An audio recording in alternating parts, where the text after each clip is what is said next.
Cause you don't know football. Reek put us together like the Avengers. For the love of the game, this ain't for the pretenders. Used to strap them up, that's why we qualify. So when I tell you you don't know, I won't apologize. It get ugly on the gridiron, and I'm tired of watching all of these analysts misfire. This raw ain't politically correct, but either way you put it, man, we blessed. Tell y'all networks they should get hip to us. Moving on to big things when they pitch to us. A hot take can make you put on the gloves, but at the end of the day, it's all love. So as you gon' bring the stats to the room, or maybe the eye test to the Zoom, just know we appreciate y'all. But cause you don't know football, cause you don't know football, cause you don't know football. Welcome, ladies and gentlemen, to another episode of Cuz You Don't Know Football. It's your boy Reek. We over here talking about the did they do it right or did they do it wrong series. So we're gonna jump right on in there. We're gonna bring my boy Mike on, my man Mike 365, and we're gonna get to the bottom of some stuff. Good afternoon, world. Oh, Mike, give him the word. What's the word, Mike? You see what I'm saying? 444, man. Oh my gosh, it's another day, another chance, another opportunity to be great. And you do it every day, good brother. We just happy to have you here. Yes, sirski. Yes, sir, Ski. Oh, Listen, we talking about today. let's do it. Did they do it right, or did they not do this right? Off-season edition, you know, starting from last year where they ended to free agency to the draft. Did they do it right? All right. So today we talking about the North teams, the AFC North and the NFC North. All right. Let's do it. All right. So I think if I can read your mind properly, who you want to talk about to start is Baltimore Ravens. You think I'm right? Let's do it, baby. Let's do it then. I think you're the real prime time. How you See what I'm saying? Cause we ain't scared of this. We ain't scared of this. Okay. Let's do it. All right. Let's talk about those Baltimore Ravens, man. So Just start off with what you gotta say first? no, I was just going to run through what they did in from last year to this year. So of course, Baltimore missed the playoffs. They were 8-9 by missed field goal to the Pittsburgh Steelers, which sent them to the playoffs, and they went home 8-9. So this offseason, their big addition, Trey Hendrickson, they signed him, but they also lost Isaiah Likely, tight end Isaiah Likely to the Giants. So that's a pretty big void to fill.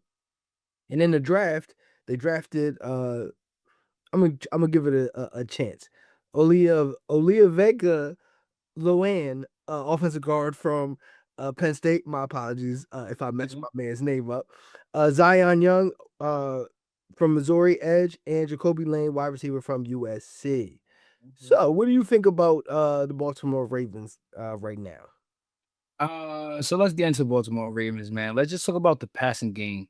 Passing game was disappearing in big moments. That played a huge factor because the biggest thing I've seen over the last 2-3 years is just inconsistency when it comes to the passing game. The Ravens are not playing culture football. They're not living up to the Ravens culture. And the Ravens culture is all for one for all. Back then, we had multiple players. You know, if one didn't play well, the next one did. And we just relying a lot on Lamar Jackson. It's like it's his team, but we don't have a backup, you know. And are we my brother's keeper or not? Because if Lamar is having 2 back-to-back years, you know, 1 year, well, last year he tried to come back in the 4th quarter. Well, the season before that, you know, well, Mark Andrews, the pass, he dropped. And then now this year, you got hurt early in the season, and then you try to come back towards the end. So this is both years where we were relying on, you know, this Lamar Jackson, and the magic has just not been working. Then, you know, let's get to Zay Flowers. Zay Flowers yet has still became the wide receiver 1. Why is that? You know, you're not a rookie anymore. You got to be that number 1 guy. He hasn't showed why he's that number 1 guy. He got a lot of money, but he hasn't showed why he's that number 1 guy. So is the pay really matching the talent, or is just the character that pushed him through? Which one we doing?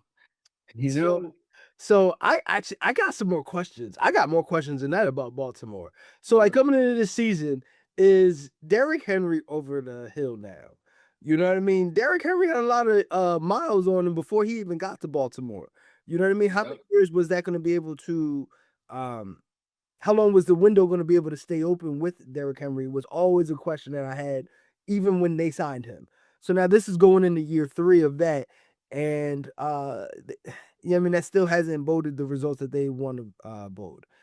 I mean, I like the signing of Trey Hendrickson, but my thing with Baltimore is this, and it pissed me off. They had their other pass rusher right there in the draft, and they chose another position.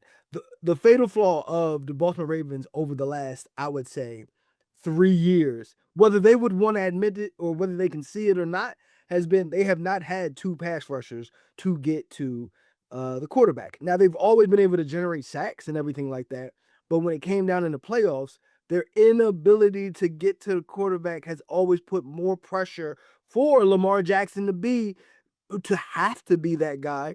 And you know what I mean? They never really did what it was necessary to take that pressure off of him. Do I feel like right now that they've done that? No, I don't. I don't think that they've taken the pressure off Lamar Jackson. So I'm not even trying to entertain hearing the Baltimore Ravens possible Super Bowl run. It's not coming this year. That's exactly what I feel about that. That's true. You know? That's true. You got a good point with that. All right. So let's go. Let's stay in the AFC North. Let's go towards the let's go to the bottom of that division now. What are we doing? Let's go with the Minnesota Vikings. Whoa, it's crazy because I got them right here. I'm sorry. I didn't mean the Minnesota Vikings. My apologies. I meant the Cleveland Browns.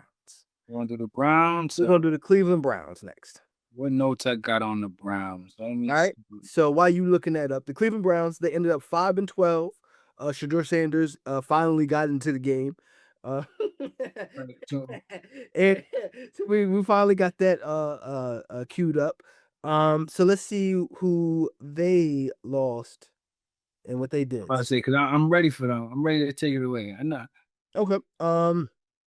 They didn't really have any big name signings this offseason, which is fine. But who they lost, let's see who they lost. They lost tight end David Njoku to the Chargers. They lost running back Jerome Ford to the Commanders.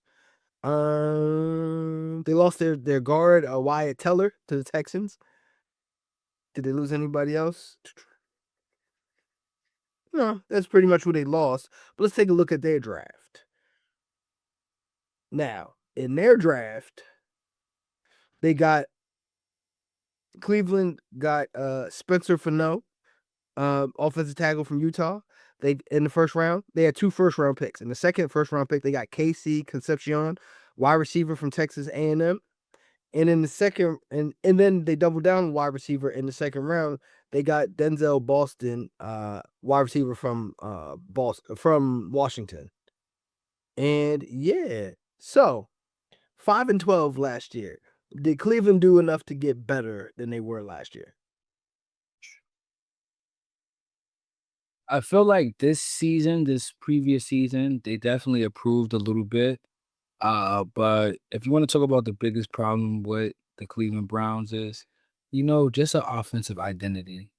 You know how they talk about build your brand, build that reputation. Well, this is a long way from the Express and Ernie Davis and Jim Brown.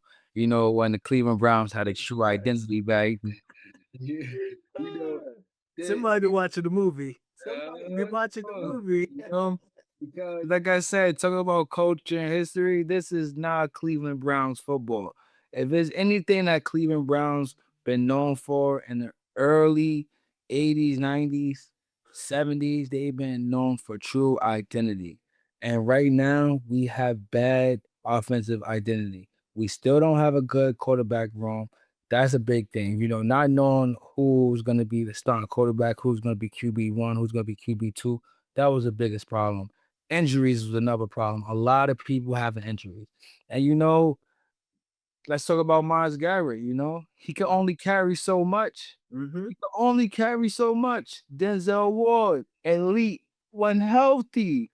Let's just talk about the inconsistent pattern, Mhm. Cleveland, they added a couple offensive talent, weapons and everything, but we just got to capitalize overall. They got to come as one and not just, everybody doing their own thing, staying in their own lane.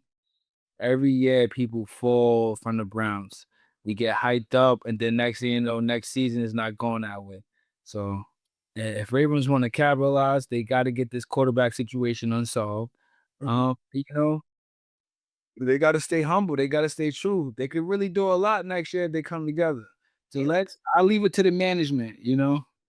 So I think the Browns defense is very impressive. And I think at this point, it might be a little bit underrated. Because if all we're talking about is Myles Garrett, which he has earned every second of being spoken about, 100%. if all we're talking about is Myles Garrett, then the totality of this defense is not really being seen. I'm still looking at what's my man, Mason Graham. I want to see him in his second year Yes. matched up with Myles Garrett and what that's going to translate into. 100%. You know what I mean? So I think you mentioned Denzel Ward. Like I think there's studs on this defensive side of the ball. Even offensively, Quinshawn Junkins, the running back, Yeah. he impressed me. You know what I mean? Jerome Ford, he had to go because they had Quinshawn Junkins. You know what I mean? True. Bringing in 2 wide receivers, I felt like, okay, bringing in 2, that's not my favorite draft strategy, but bringing them both in to basically say, all right, whoever the quarterback is, this is the best way we can help you. With an offensive line that I think is definitely good enough. The only question I got about the Cleveland Browns is that quarterback position. I thought Shador was the only spark at quarterback, even though they tried to make sure my man couldn't play, tried to make sure my man didn't start. They tried to hold him down. Every time he played last year, I felt as though he showed the biggest and only spark from that position that they had. But do they have the quarterback of the future right now on that roster? The biggest problem that could happen with the Cleveland Browns is if Deshaun Watson actually wins the quarterback room. He's not supposed to be. He hadn't played in about like 4 years. He's not supposed to be good enough to win a starting quarterback. He's still on that roster? He's still on the roster, and right now they have him slated as the starter. No.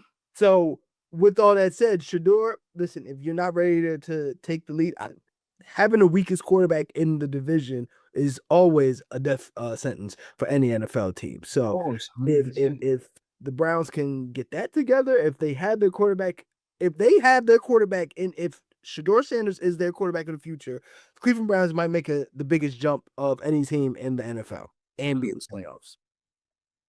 That's true. That's true. You never said any better.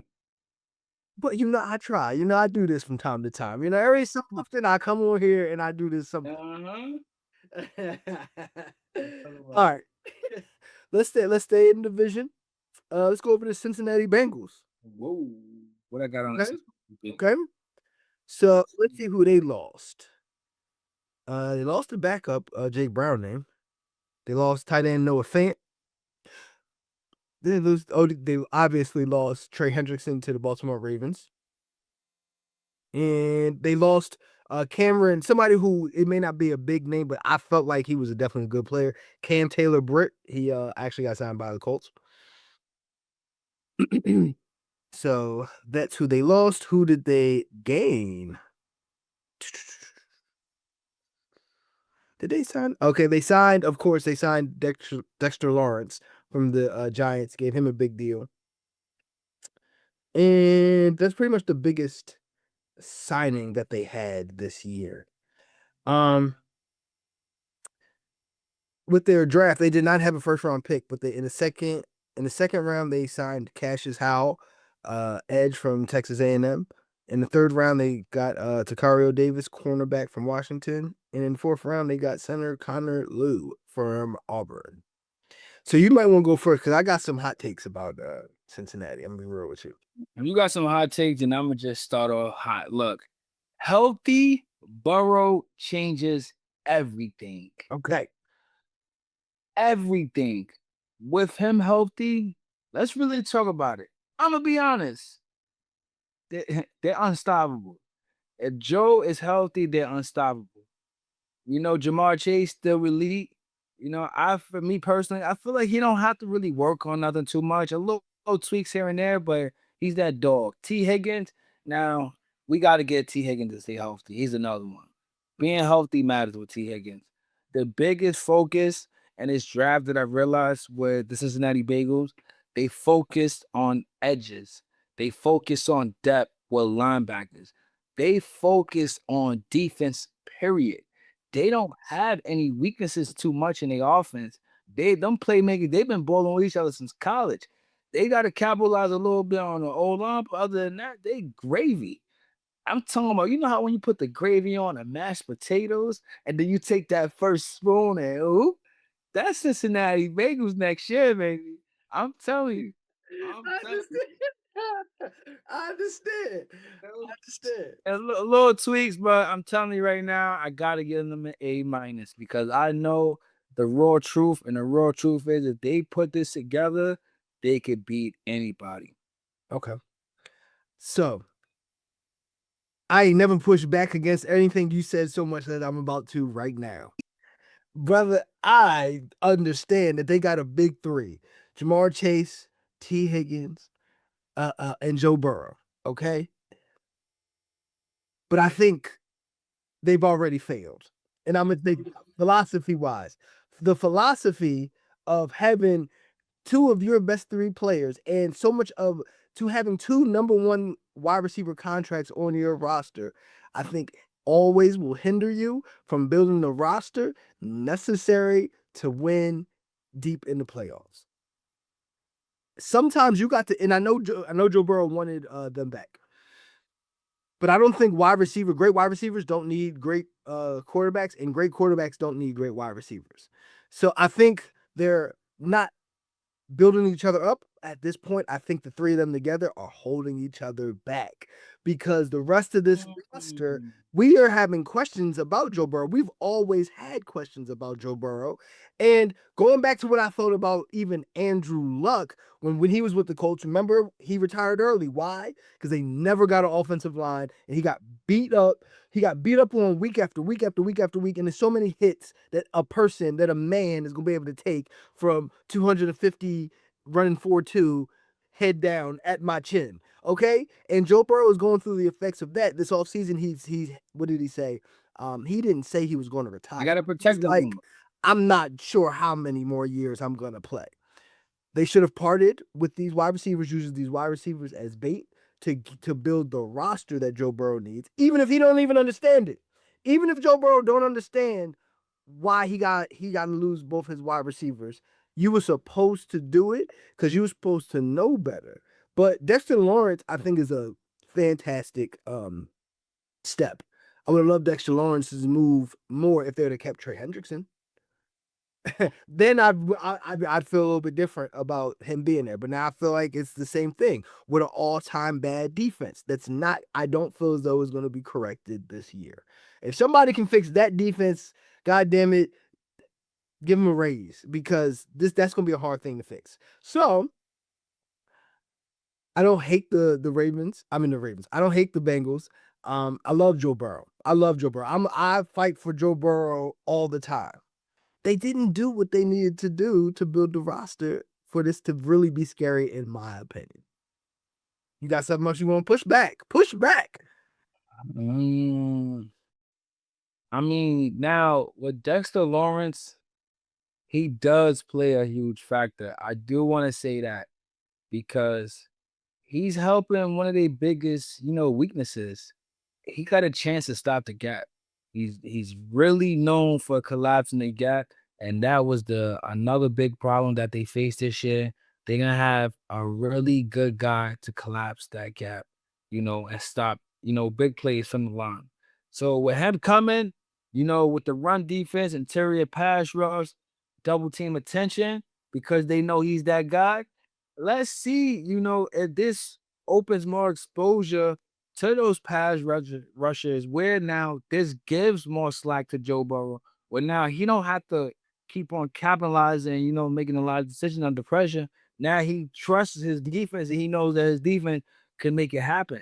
So I feel like this draft right here was very strategic, where they knew exactly what pieces they needed to fulfill. And now it's only a matter of time to capitalize it. Yeah, we talked about the big three and everything, but look, Rome didn't grow overnight. You feel me? It takes time. It takes time, and it's no time on it. Now we just got to be thankful that they're still, healthy and still young. But I'm gonna be honest, not one of them is in their 30s yet. They're still a young That's team. true. So it got some time. That's true. There was a point where the 49ers thing wasn't clicking. There was a point where the Cowboys things wasn't clicking. And then once they got Michael, what's the name? And a couple players, what happened? The Cowboys started clicking in the 80s and 90s. Michael Parsons, you talking Yeah, Michael Parsons. They start putting things together, just like the 49ers. So I feel like it got to grow on them. And, let's see. I expect them to have a good season this year. Let's see if they stay healthy, they really lock in, they understand the game plan. Okay. There's no telling from there. Okay. So this will be this is I'm gonna wrap it up with this. For everything we talked about with the Cleveland Browns and how far they need to go, they were 5-12 last year. For everything that we're talking about in terms of the Cleveland Browns, the Cincinnati Bengals were only one game better. And that is my problem with everything that they did. They're only one game better than the Cleveland Browns last year. So that's where I'm at with that. Okay, got that. All right. You got that. All right. Well, let's talk about the AFC North champs at 10-7. Well, that includes the playoffs too, of course. Just keep that in mind. But 10-7 regular season. The Pittsburgh Steelers. Now let's look at what Pittsburgh did this year, because they had a lot of movement. They had a lot was going on. All right, you said So Aaron Rodgers ended up resigning with them. I'm glad we did this episode now as opposed to 2 days ago, because I wouldn't have been able to definitely say that. They signed Rico Dowell, the running back from the Panthers. They signed with a trade with the Colts. They got Michael Pittman Jr. to be their number 2 wide receiver. And did we get anything else? Oh, they signed Asante Samuel Jr., cornerback. And that was basically that. And then who they lost? They lost their backup running back Kenneth Gainwell to the Bucks. They lost the wide receiver Calvin Austin III to the Giants. Let's see, what else did we get? They lost Marquez Valdez-Scantling to the Cowboys, but that's okay. They lost Kiner Hayward. No, that's their backup. And I think that's pretty much it there. let's do it. Let's do it. And then in their draft, with their first pick, they got Max Hihantro, offensive tackle from Arizona State in the first round. In the second round, they got Jermaine Bernard, wide receiver from Alabama. And in the third round, they got Drew Allar, quarterback from Penn State. So at 10-7, Pittsburgh Steelers won the division. Did they do enough to hold on to the AFC North?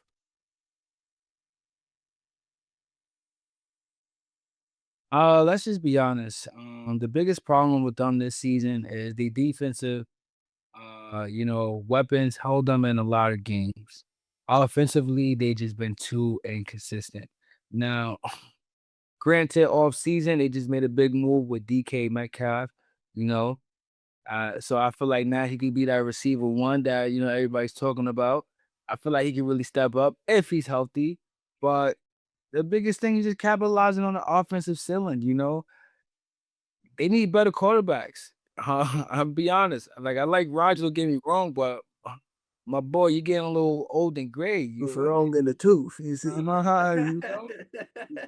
He's still holding on to that too. And he's still holding on to that Achilles, He got a lot of work, if He you holding on to that Achilles. you know. Like, don't you go nowhere. Don't go nowhere. I got you. He's still holding on to that. So he got to step up a little bit. But biggest thing is just getting that offense, good chemistry. We need everybody together. You know, everybody got to come as one. Everybody got to figure out the strength and the weaknesses, and they got to capitalize. They need to make sure DK, he's a red zone weapon. He got to be clutch. Only problem that I will say, if they do not get a better quarterback depth chart, they're gonna be messed up for the next couple of years because you gotta think about it. And you're in the AFC, who we going against? You going against Joe Burrow, Lamar Jackson, Josh Allen, and you know you can't forget your boy Patrick. So you really think they're gonna keep up with them? They gotta step it up, not just they gotta really crank it. Mhm. Like, you know, Right. so I mean that's the biggest thing. And then let's just talk about TJ Watt. He's still the best player on the team, but he got to step up, bro. George Pickens, you know, DK, like I said, they got to step up. That's the only way we does it for greatness, you know. But the biggest thing, like I said, Aaron Rodgers, he's the question. Like, you know, how strong can you be? How much time do you have? Right. He holding you because who you are, or they holding you because you're raw talent. You know, it's coming to one of those, and I see it. They don't capitalize on it early. They're gonna end up like Dallas Cowboys, where they kept Tony Romo for all these years because he was a good person. We don't need that. Not because he was like that. Not because he was like that. You know? Understand? I was there for that, so I remember that. But actually, what you said before, when you said they gotta turn that all the way up, I agree 100% with what you're saying. My biggest problem with the Pittsburgh Steelers is that I feel like they're closer to a rebuild than they are turning that all the way up. You know what I mean? Their offense has a very low ceiling, you know, and it showed last year. They had almost no offense, you know. Do I think Michael Pittman Jr. is an improvement on their wide receivers outside of DK Metcalf? Absolutely. I do. I don't think he's a number one wide receiver, but I think he'll be a very good number two wide receiver. Do I think Pat Freiermuth is a very good tight end in this league? Absolutely. Do I think their offensive line is bad? No. It's Aaron Rodgers. See, the problem with Aaron Rodgers is when he changed his number from 12 to 8, this number 8 Aaron Rodgers ain't the 12 Aaron Rodgers. That's not it's not the same guy. Not kidding. It's just not. Okay, he's not making everybody better like 12. You see what I'm saying? Fact. With that said, you mentioned TJ Watt. Outside of him, I'm not sure how I feel about the rest of that defense in terms of not being good, but being great anywhere. I think they're good pretty much at every position at their defense. Outside of TJ Watt, there's nothing that really stands out to me and says, oh, that's scary. Or that, you know what I mean? Like, they're going to be able to dictate to an offense. You know, it's outside TJ Watt, do you feel like anybody else on that defense can dictate to another offense? But they have a lot of good players on the offense. But do you feel like they got players that just say, if they said you're not going to be able to do this, then you're really not going to be able to do this? That's not on that defense to me. That's my opinion.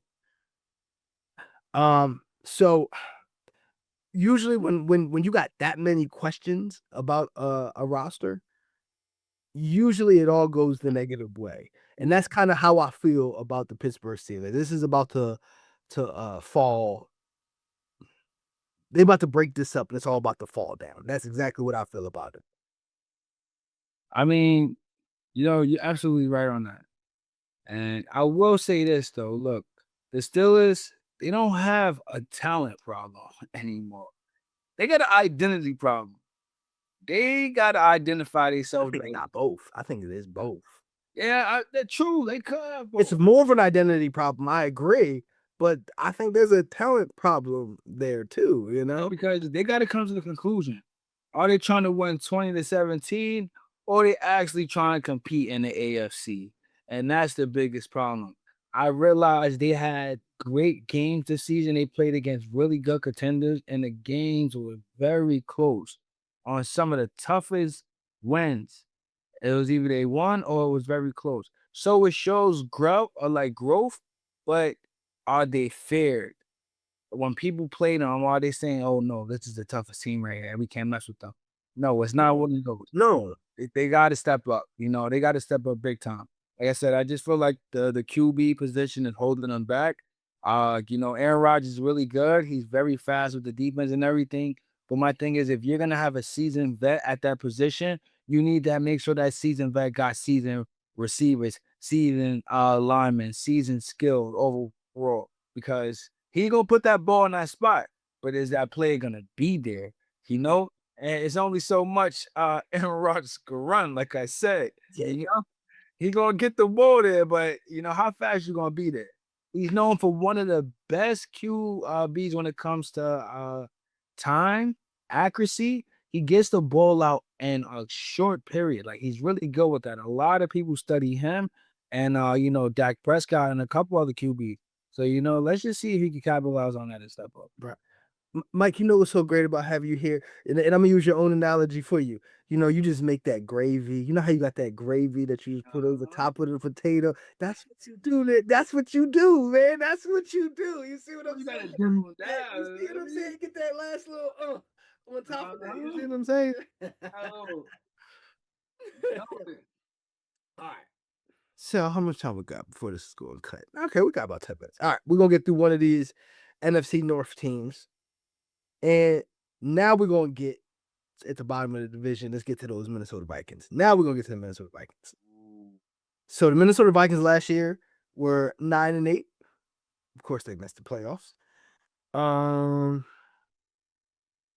The Vikings, let's see what they did. They re-signed Carson Wentz. No, I'm just playing. That's not nothing to talk about. They signed Juwan Jennings, wide receiver from the 49ers.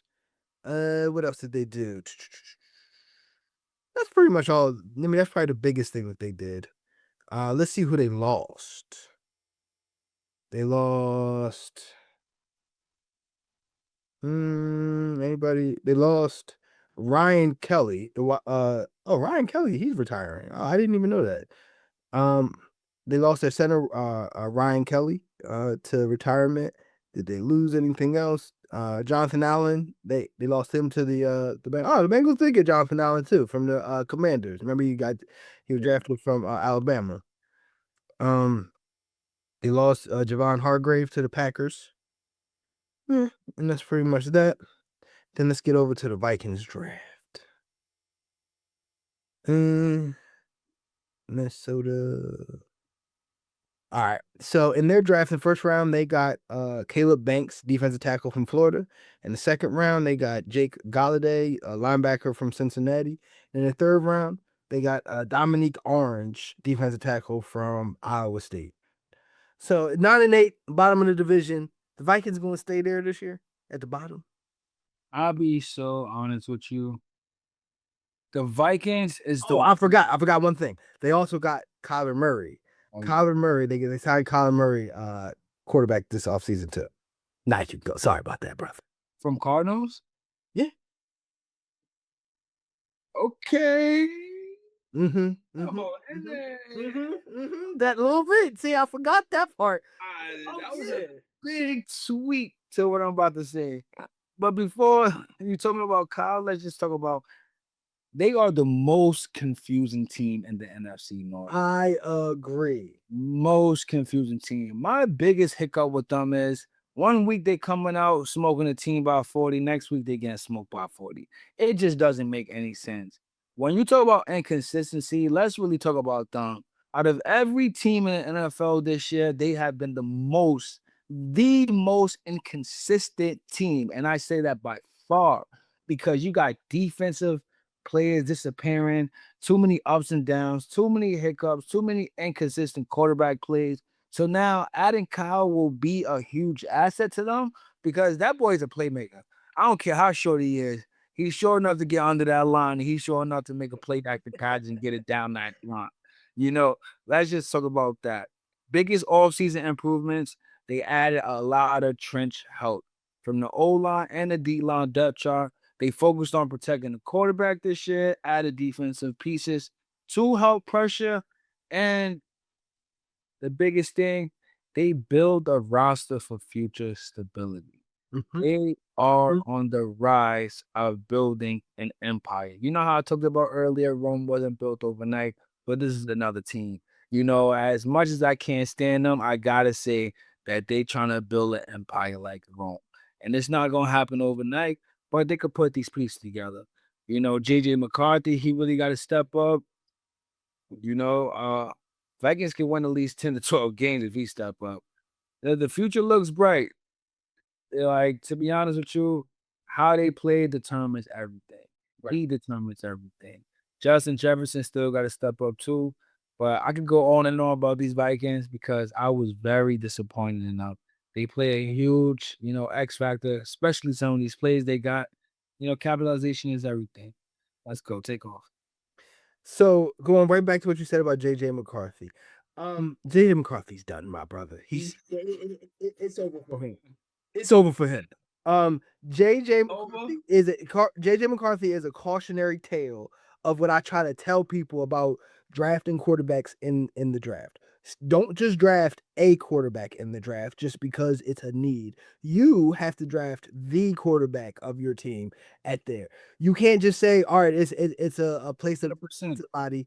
It's the wrong position to say whoever's there, we got to avoid. Let's just get a quarterback in here and we'll work it out. Absolutely not. So that's how Kyler Murray gets here. Now, the thing that I love about the Vikings is they're not just good, but they're very good at pretty much every position. Mm-hmm. Even adding on now to Justin Jefferson and Jordan Addison, they also have Juwan Jennings. Yes. So their wide receiver group and TJ Hawkinson. The receivers for Kyler Murray coming into this situation is going to be amazing. You know what I mean? Their offensive line is very good. If Kyler Murray plays, I'll put you this way, we're going to find out a lot about Kyler Murray. Because is he the guy that was sometimes great? You know what I mean? Going in that trajectory. Remember, he did get the Cardinals to the #1 seed in the NFC at one point in time.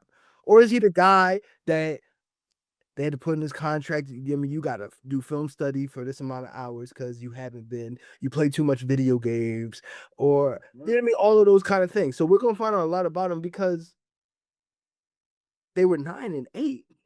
They were 9-8 last year, and they had probably the worst quarterback in the NFL last year too. Both things happened at the same time, so they could win the NFC North. They could win the NFC North, or they could be back at the bottom still, and I don't know. But in terms of that defense, I like it as a unit. The sum of the parts are greater than the parts on that defense from the Vikings. The sum of the parts play great together. They play phenomenal. Are they exceptional? Are they by themselves singularly great at all the things? Probably not, and that's probably where their ceiling probably starts to come in. That's where their ceiling is. Not how good, because they're good at so many places, but who is great? You know what I mean? And outside of wide receiver and weapons, if everybody plays up and overachieves, we're looking at a surprise playoff team and possible NFC North champion. That's true. 100%. All right, so right there on that note, we're going to take 5. Let's do it. And then we're going to come back and we're going to finish up the rest of the NFC North. And it's just like that. And yes, Sirski. Yes, Sirski. Yes, Sirski. Yes, Sirski. Like, you can hear me. We're back at it. Look at the light is just shining on you now. You see what I'm saying? Like, that's not by accident. Diamond. That's not by accident. You see? Yeah, look. Wheel season just approaching. Need I say more? Summer, summertime. Hey. All right. Let's stay on topic. Let's stay on task. Let's go to the Detroit Lions. Let's talk about the Detroit Lions. Okay. Detroit Lions also were 9-8 in the division. It seemed like they were still a little bit better than that, but Yeah, I felt like they was. They were 9-8, missing the playoffs for the first time in what's been 3 or 4 years. So let's see. Let's get into it. See if they did enough to get back into the playoffs. So they signed Isaiah Pacheco from the Kansas City Chiefs, running back. Oh, Travel on speed. Okay. you know. Let's see. Is there anything else that I'm missing with them in terms of big, big signings? No. So it's just Isaiah Pacheco is probably the biggest signing that they got. Who did they lose? They lost David Montgomery, the running back. Now I will say, just briefly, Lost now this is a big step down, but after Barry Sanders and Calvin Johnson, Detroit Lions losing David Montgomery is like one of the biggest losses that franchise ever had. Like he meant something to Detroit. I feel like they didn't use him like they should have used him, but he definitely made some really big plays. Because it came to a point where I just felt like they was favoring Gibbs. But like I said, I'm happy he found a new home. Hopefully, somebody utilize him a little better. Okay. Went really far. All right. So they lost Al Qadim Muhammad, their edge rusher, also to the Bucks. Bucks really getting a lot of pass rushers this offseason. I'm liking what they doing with that. They lost DJ Reader, their defensive lineman. Yeah, so that's pretty much what we looking at there. And let's look at their draft. The Detroit Lions. With their first round pick, they got Blake Miller, offensive tackle from Clemson.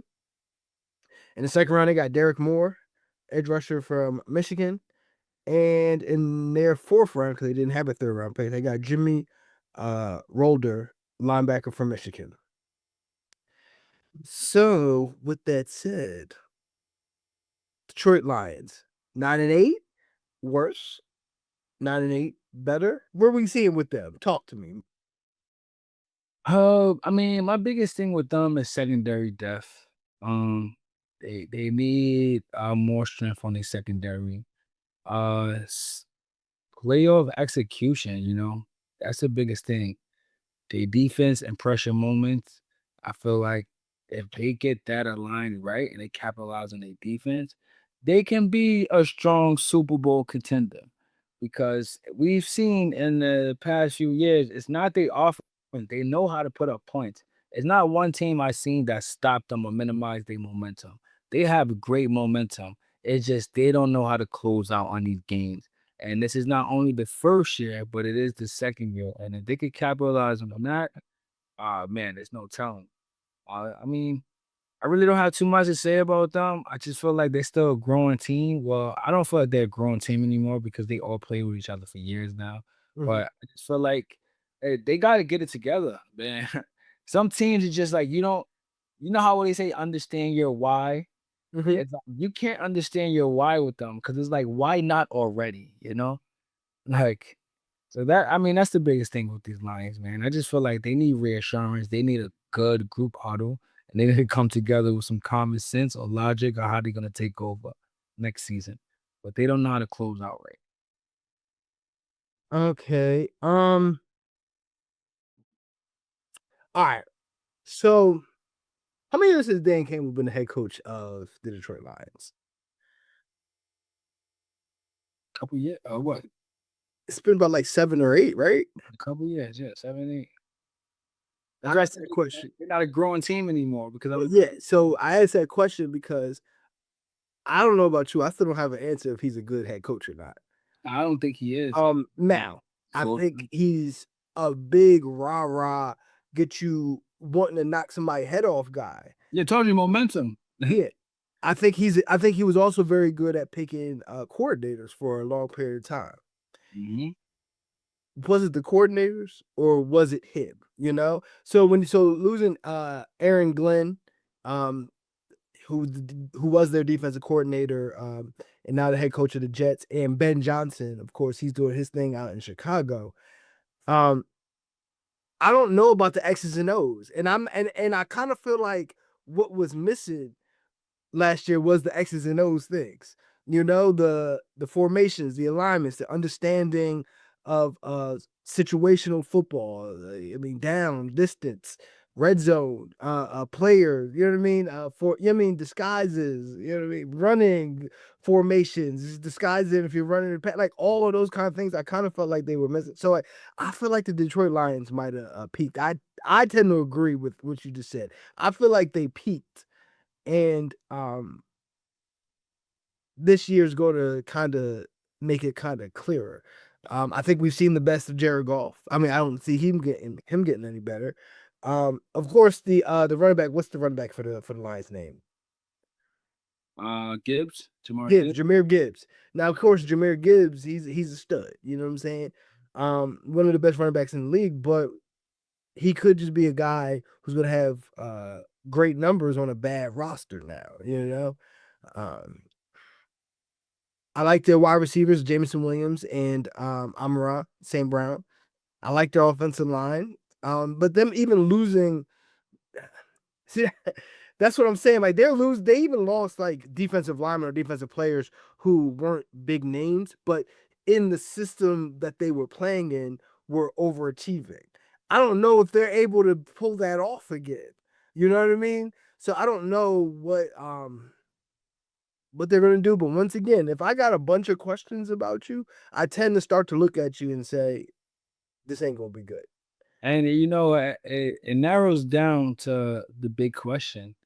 But let's before I say the big question, let's just say the big statement. You know, they got a lot of pressure problems. Everything that X's and O's, the formations, everything relies and responds to the pressure. The pressure is inconsistent. The accountability is not there. So now, to answer your statement, can they handle expectations? I don't think so. That's the biggest problem. That's the niche. They can't handle expectations. Moving forward into this new year, this new season, they have to handle expectations. So that's been the biggest problem for them. They're not living up to expectations. It's raw talent that's not coming with employee productivity. Let's just say in a corporate world. Employee productivity. Hello. Oh man, you killing them out here, man. That's the biggest thing, that employee productivity go a long way, man. If your contract guaranteed, you got to be raw talent. You got to live to expectations. Them as a team, as a whole, what if head coach with that momentum, they just not closing out. It's easy to be a Eric Thomas. It's easy to be a Muhammad Ali. We done seen people fulfill those spots, but we're not seeing people consistent flooding the internet. We're not seeing raw talent being exposed, living up to the highest momentum, highest potential. We're not seeing that yet with them. I'm tired of seeing dream busters. I want a reality. Yeah, another team that I felt like y'all should have went and got another pass rusher. You should have mortgaged your future and got a second pass rusher with Aiden Hutchinson. Aiden Hutchinson is another person on this roster, and I'm like, why wouldn't you? Why wouldn't you? They, especially if you know you ain't good at it, and that's my issue with some teams. If you know you're not good at something, right? Then you got to understand that you got to overpay to get that in house. You know what I mean? If you're not good at drafting edge rushers, then you got to go give up a lot of picks to go get one. You know what I mean? So Detroit Lions, man, yeah, too many questions for me. Too many things that they didn't answer in the past. They still haven't answered. Yep. I'm looking at this going as a graph. Did you say talking about business? Down to the left. You know what I'm saying? That's To just the not left. good. That's just not good and bad in that direction. So let's hear no doubt. All right. Moving on to the second place team, the Green Bay Packers. Green Bay Packers were 9-7-1. So they was only a half a game better than than the Lions, but they were half a game worse than the Bears too. Really good division last year. Dang, everybody was in the race there. Um, so let's see, who did they sign? They signed Tyrod Taylor to be their backup. They signed Sky Moore, their wide receiver. I think that was definitely needed on this roster. Um, they would have traded with the Colts. They got linebacker Zaire Franklin. Let's see who they lost. They lost Malik Willis, of course, is now the starting quarterback of the Miami Dolphins. They lost Romeo Dobbs to the Patriots. That's gonna be a big loss. Wait, what's name's not starting in Miami no more? I gotta catch up on football. Who, Tua? Yeah, Now he's the backup right now in Atlanta. he packed Tua up. Out of there. It's Out of there. It's all about liability over assets. hold on. He's a liability. Let's see who else they lost. Rashawn Gary is also he got traded to the Cowboys. And yeah, that's pretty much there for the Packers. Now let's see what the Pack did with their draft picks. So the Packers did not have a first round pick. So in their second round, they got Brandon Cisse. I think I'm pronouncing that right. Cornerback from South Carolina.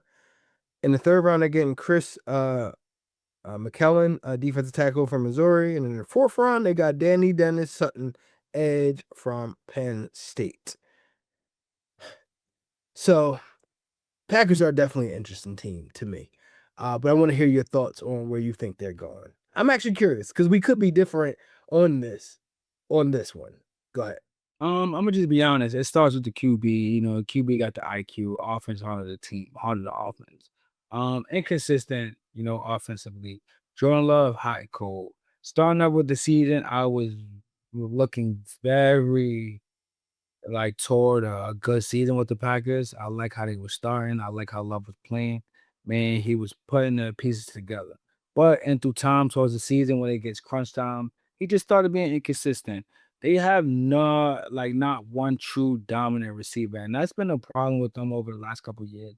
I realized since Aaron Rodgers left, I haven't seen that guy yet.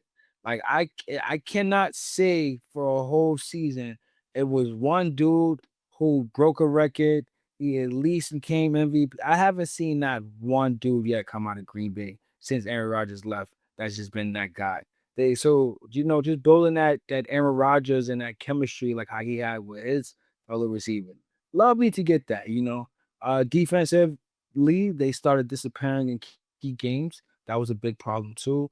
You got to protect Jordan Love. I also put in my notes, adding a more, of a defensive depth. I just feel like that's very important.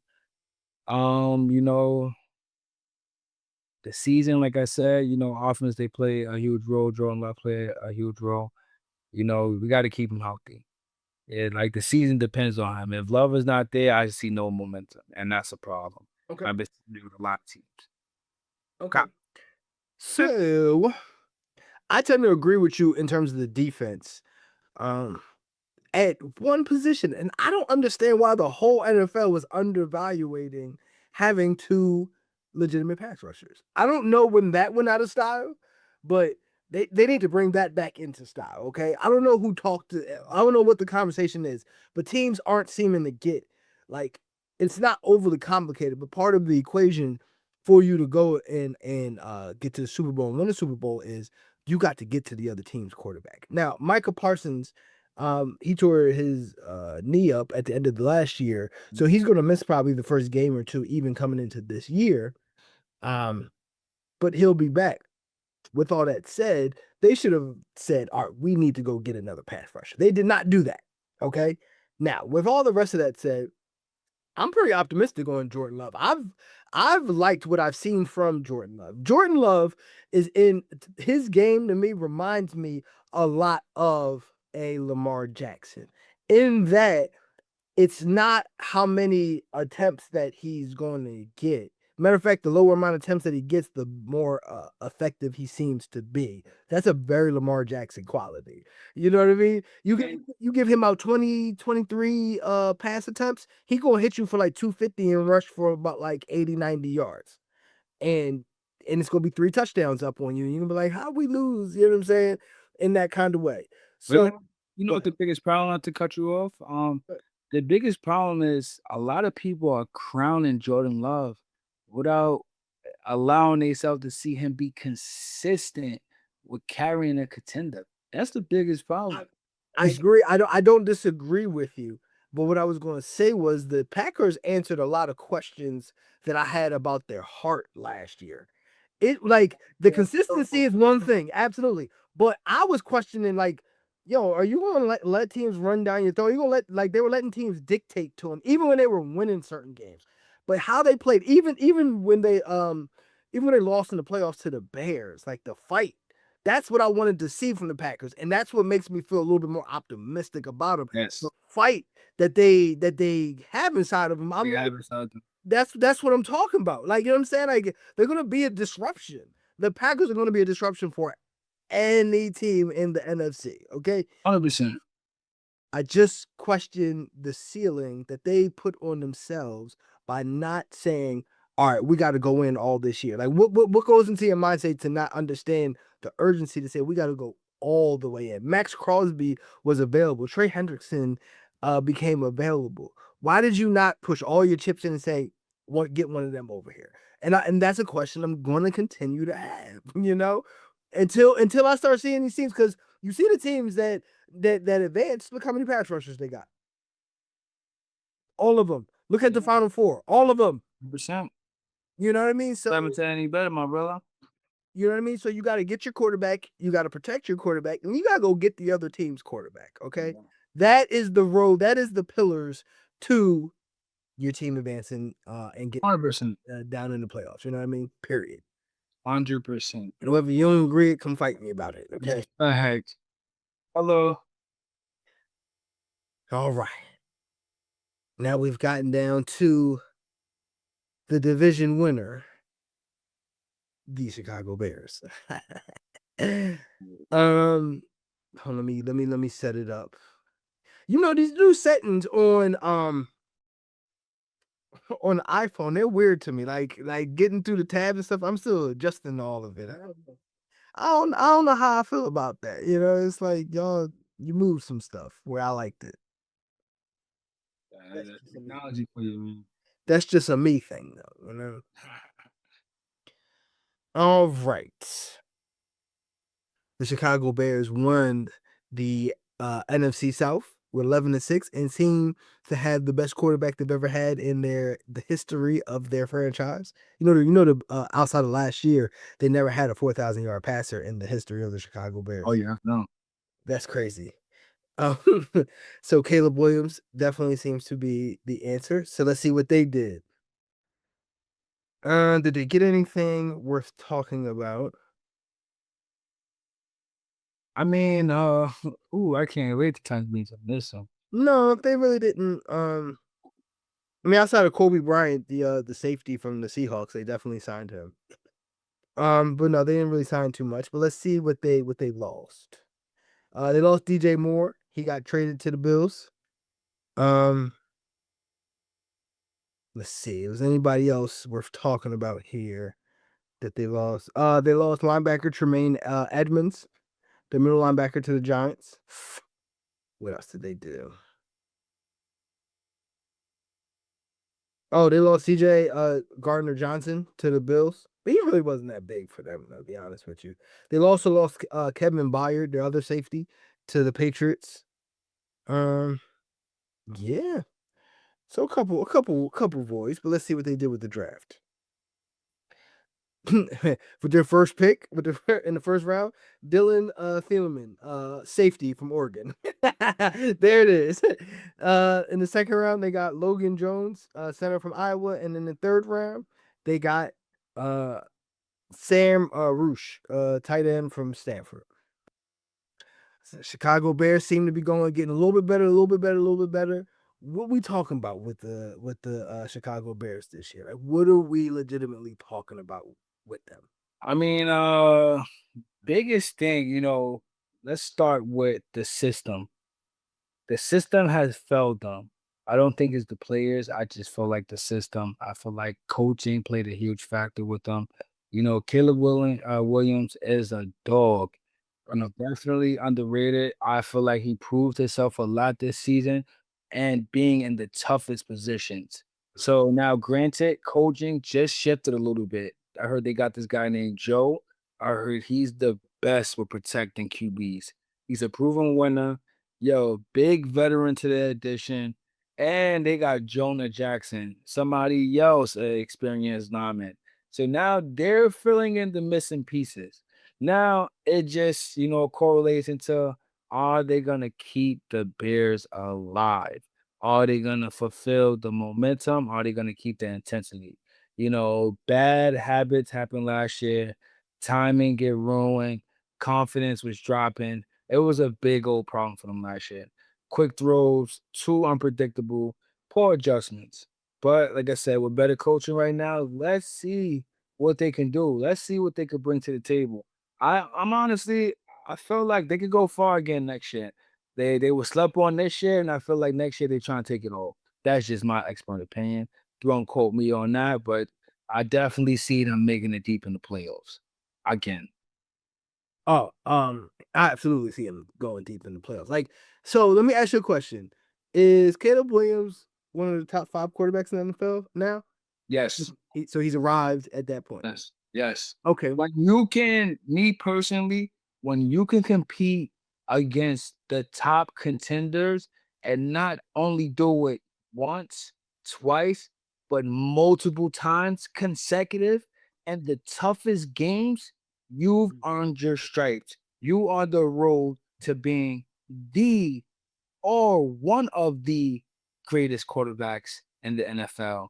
And it's just the beginning. He is a young Mahomes right now, chasing it. He is fulfilling his dream. He is playing ball. Last year, they talked 2 years ago, was a conversation about his nails. Now that's not in the conversation no more. He can paint his nails now. Caleb, you allowed to paint your nails now, okay? Hello. Now you're allowed to paint your nails now. And I realized that. They gonna promote the lies before they promote the truth. And right now, the truth is he's that dog. He got that dog in him. And as long as he got a dog team in him, look, there's no stopping that man. But look, shout out to Caleb Williams. I'm definitely putting him in top 5. Like I said, I seen a lot of top QBs this season. Jalen Hurts, Mahomes. I seen a lot of people fell under pressure this year. But him, I seen raw talent. You know what? So they're the first team that got me to look at the schedule or this early in the year. I'm gonna be honest with you. I'm looking at the Bears getting like 13 wins this upcoming season. 100%. 13 wins. Once again, the ceiling for the Bears. They got Josh Sweat from the pass rusher. Not having that secondary pass rusher. Somebody gotta explain to me what is it? Maybe I'm not getting some. I think I know football. But there's got to be something I'm not getting to where all these teams are collectively saying we're not going to solidify getting to the other team's passer and knock that out and not have to worry about that week in and week out in the playoffs. So I think that's where their ceiling is. Do they stop that? But 13 wins, NFC Championship game. That's where we're talking about with them this early, and I can see that. Colston Loveland played well last year. He came on at the end of the year. I'm excited to see him in his second year. Luther Burton III was he was one of the surprises of last year in terms of a rookie wide receiver. They look like they got the guy there with Rome Odunze. DeAndre Swift is still there, and the guy Mungai. I'm probably saying his name wrong, but the guy Mungai, he was also a really good running back. So with them investing so much into making sure that Caleb Williams is upright, which I agree in, just shift it a little bit and look over there and see. Let's knock this out. Let's go knock everybody quarterback out. Ooh. And that's what I want to see from them. But I do like the fight in them too. This is a very physical division. This NFC North, it is the most physical. Now this might be the most physical division in football now. You know what I mean? There's no easy games. Everybody's tough. Everybody hits. So you got to have heart. And I think going through that, even saying like I think they're going to win 13 games and going through the gauntlet of their own division, they're going to be battle tested 13. Of course, 100%. They're going to be battle tested 13. What's that? 13-4 now? Yeah, 13-4.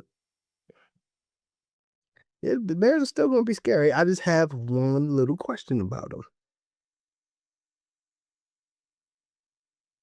That's it. You know what I'm saying? 100%. Right about that. So, Mike, man, we listen, man. We got to the bottom of it. Now we got, you know what I'm saying. We made sure people know, that they do it right. Could they have done it better? This is why you are needed here on Cause You Do Know Football. You know what I'm saying? It's a fact. You got anything you want to It's say? a pleasure, my brother. Listen, you got anything else you want to say to the people before we start to wrap this up? Uh, Dallas, baby, Dallas Cowboys, man. We go, you know, I, me, I'm a Cowboys fan. I'm sorry, but hopefully my Cowboys can get it together. I got faith for one more year. Let's see. But I just wanted it on Cowboys. I don't want no smoke, brother. I don't talk about my Cowboy. I won't talk about your coach. You talk about my clothes. I ain't afraid of it. I ain't afraid of the conflict. Okay, I'm not afraid of the conflict. With that said, I think I'm a little bit more optimistic this year than I ever was about the Cowboys. I was always the person telling you like I'm not seeing 100%. this this high ceiling like I'm supposed like you want me to. um, just based on the NFC East and how that looks, all the teams are I think worse this year than they were last year. Yeah, 100%. So the Cowboys can catch up with that. You know what I mean? So Let's see. we'll see about that. So either way, I think we're going to wrap things up there. You can catch the full episodes on Spotify and YouTube, and you catch the reels on Instagram, TikTok, Facebook. Yo, Mike, we all over the place. You all over. And just like I'd have to tell Jerry Jones if he was sitting right in front of me, I'd tell you, cuz you don't know football. Oh, man. Yes, I said it. I said it. It was legendary from the legendary man himself. But you don't know football. Like, man, I appreciate you always, man. Come on, don't stay away too long, man. We're gonna need you back here this So summer. we here. I'm back like I never left. Let's do it. Like never left, ever. Never left. Let's get it. Talk about momentum. We here, baby. But just like Martin said, I'ma see you when I see you. You know it.